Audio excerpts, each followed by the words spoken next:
I was 17 when my father looked me in the eyes and said, "College is for smart kids, son.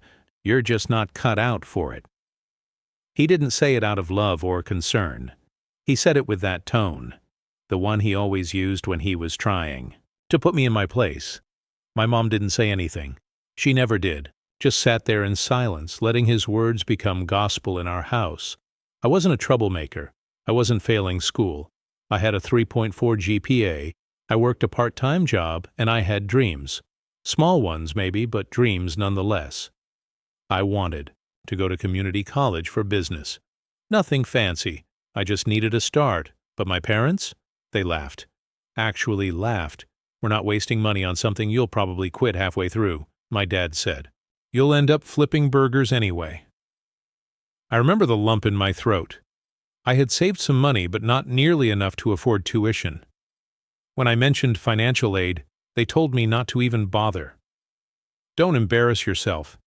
You're not college material," he said again. So I didn't go. I didn't fight it.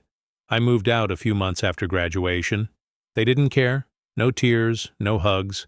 Just a "good luck, kid" from my dad and nothing from my mom. I couch-surfed for a while, picked up shifts at a gas station, then a warehouse. Job. I was exhausted every night, but I kept saving. I started listening to business podcasts during lunch breaks, reading free ebooks on finance. It wasn't glamorous, but it was something. One of my coworkers, Reggie, noticed my hustle. He told me about this online course for digital marketing. $150. It was a risk, but I took it. I worked nights and studied during breaks. Then freelancing gigs started coming in. Small at first. Logo designs, ad copy, email marketing. But it grew. Within 3 years, I had my own clients. Within 5, I launched my own agency. By year 6, I had a team of 10 and more income than I ever thought possible. I never posted about it publicly, never flaunted anything, but I bought my first home, paid off my student loans. Yes, I eventually took some out and put myself through school without their help. I even sent my first niece a little savings bond for her 5th birthday, quietly behind the scenes. And then one day they called, not to check on me, not to ask how I was doing, not even to congratulate me. They were in debt. Deep debt. My dad's voice was shaky, but still prideful. "We've had some bad luck. Your mom lost her job and the house. Well, there's talk of foreclosure." I was silent. Then he said it. "I know you've always been good with money. Maybe you could help us out." There it was. The same man who told me I'd be flipping burgers was now asking me to bail him out. The same woman who let him tear me down now needed me to save her from drowning. I didn't know what to say. I could hear their desperation through the phone, but I could also hear something else. Entitlement. Like they expected me to say yes. And part of me wanted to, but another part of me remembered every cold dinner I ate alone while they doted on my sister. Every time they told me I wouldn't amount to anything. Every time I needed help, and they turned their backs. I told them I needed time to think. I hung up, then stared at the phone for a long time, because deep down, I knew the next call would change everything. I didn't sleep that night. Their voices kept playing in my head. My dad, sounding almost embarrassed, but not quite. Like he hated asking, but also didn't think twice about doing it. My mom, quiet in the background. The same kind of quiet she always hid behind when I needed her most. I thought about calling them back right away, but I didn't. I gave it 3 days. In that time, I called my sister just to get her take. We hadn't been close growing up, but ever since I'd moved out, we'd reconnected slowly over the years. She knew how our parents were, knew how they treated me. And I'll never forget what she said when I told her they'd asked me for money. "They've been panicking. They thought you'd say yes right away." "Why?" I asked. "Why would they assume that?" "Because they think you're still that kid who wanted their approval." Ouch! She was right. That night I called them back. My dad answered on the first ring. "Son, he said, his tone suddenly warm, forced but warm. Glad you called. We, really need to talk.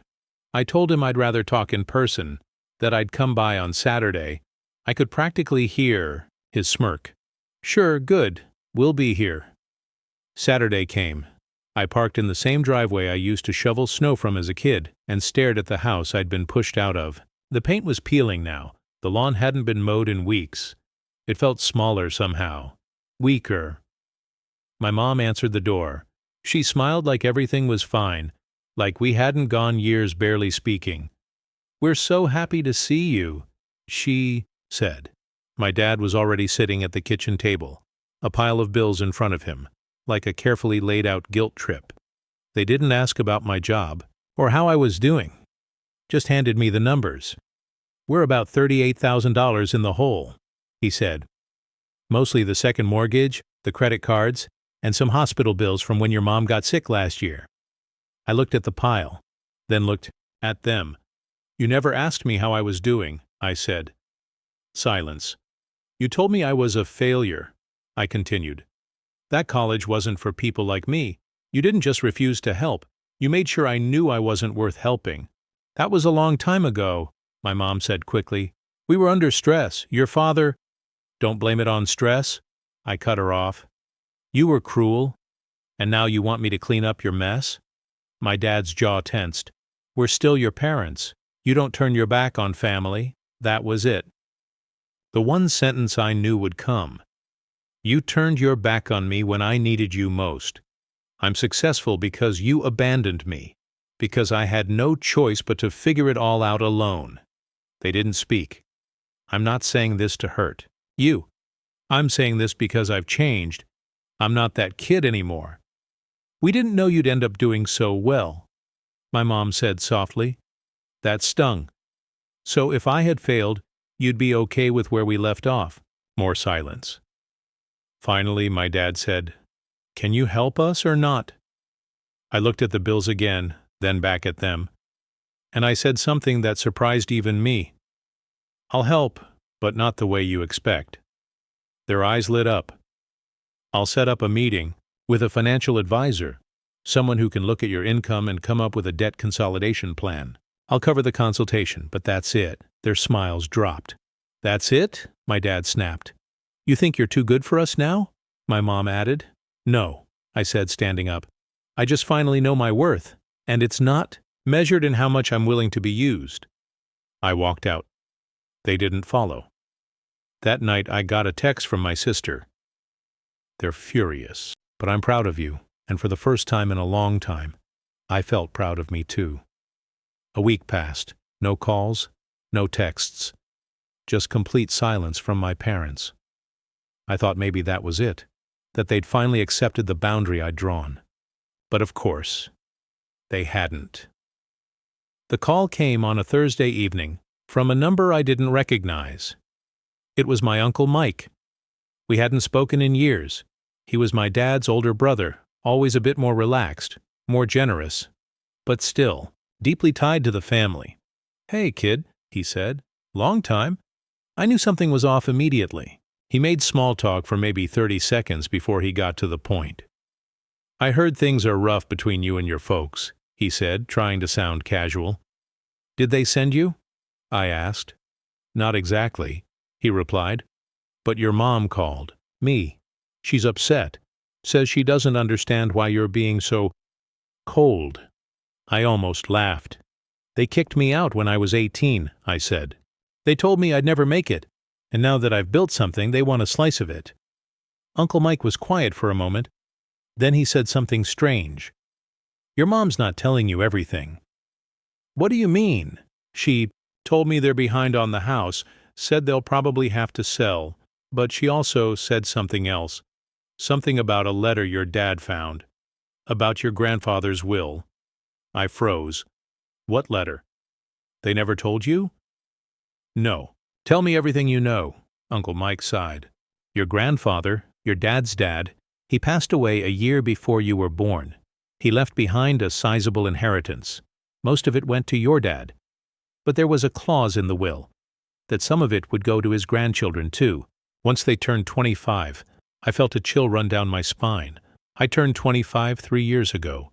Exactly, they were supposed to tell you, but your dad, well, let's just say he never liked the idea of you getting anything without earning it.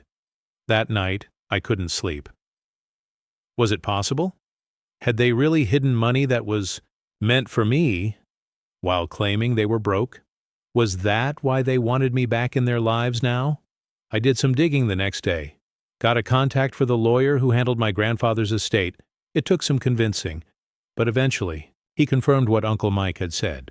Yes, the will had a clause for grandchildren. Yes, a portion had been held in trust.